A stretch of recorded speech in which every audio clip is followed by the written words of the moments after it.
Welcome to Destiny Year 5's low point, Season of Plunder.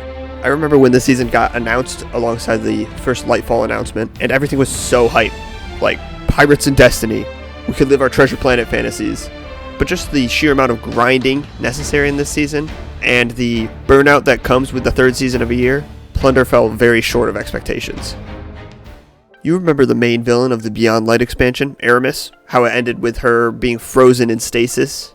Well, big surprise, she unfroze, and she's now gathering crews looking for some unknown treasures. So in this season, we team up with Spider Drifter alongside Mithrax and his daughter Ido to hunt down these pirate crews and stop whatever they are planning. Each week ends with us in a pirate hideout, taking out their lord and taking back the relic that they found. But not everything is as it seems.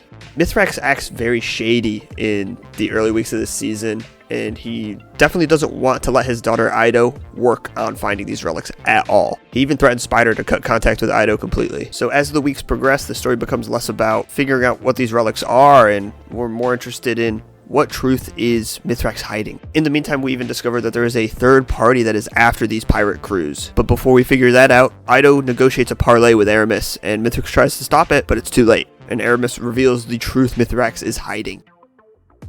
Long ago, the Elixni discovered Nezarec entombed inside the Moon Pyramid. And these relics that we are finding now, they were made from the remains of Nezarec. And way back when they were originally made, Mithrax had one, and he was possessed, overcome by that power of darkness. These relics turned the Elixni against each other, and during that time, Mithrax was ruthless, destructive, murderous. But eventually, for the protection of the Elixni people, these relics were scattered, and Mithrax has done everything he can to try and distance himself from that past and become a better, newer person. But as Aramis says, every light casts a shadow. And as everyone is recoiling from these new revelations, surprisingly, the Drifter is the one who talks the most sense. Apparently, good old Germain knew what the relics were. He had somehow stumbled upon the fourth tomb of Nezarec at some point, honestly building up even more mystery and intrigue around the Drifter. But he reminds us that everyone has things they're ashamed of in their past, and what matters is the actions you take now to make up for it. And we talk to Mithrax, who now says he's going to prove what he is with his actions, whether he is killer or Kel. We find out that this third party looking for the relics is actually Savathun's Lucent Brood, and with Ido still communicating with Aramis and trying to go for this last relic herself, she's ambushed by the Hive, and Aramis protects her. And in the final clash between Mithrax and Aramis, Mithrax shows mercy, shows that he has changed, and she escapes. And here we are left with all the relics of Nezarec, and weirdly we use them to make a tea that revives Osiris. I'm still not completely sure about this part, but I am glad Osiris is back after a year comatose. I think the long-term importance of this narrative is pretty plain to see. Obviously, having Osiris back is huge, as it seems he's going to be our guide through Lightfall. But also this shows us that Aramis is not callous. Yes, she works for the Witness, but she is conflicted and willing to negotiate, and could be an ally in the coming years. Plunder also confirms that Nezarec was indeed a disciple of the Witness, and I'll definitely cover Nezarec in an upcoming video. This season is also one of the first examples of enemy races working together, the Cabal and the Elixni, on these pirate ships.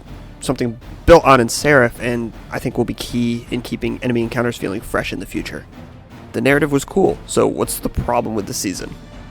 Bungie made the activities and triumphs of this season grindier than any other. The fact that there was a triumph to kill 250 champions in expeditions where you can get from 0 to 3 champions in any given one, absolutely ridiculous. Especially given the fact that expedition is boring, just going through patrol zones that we've been around hundreds of thousands of times. And I think they flubbed the treasure map idea. It's really cool, but they give you the answers highlighted in the freaking riddle. Like, what's the point? Now, Ketch Crash, though, that was a fun activity, and really let us live out that pirate fantasy. And the weapons this season, once again, the design team stepping it up. They look so cool. A heavy grenade launcher that literally just shoots cannons. Are you fucking kidding me?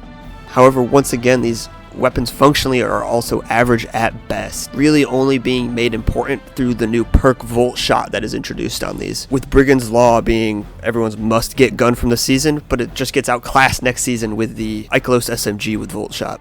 Speaking of that perk, this season also introduced the new Arc 3.0, which, to its credit, I feel is the biggest upgrade between the original subclass to this new version.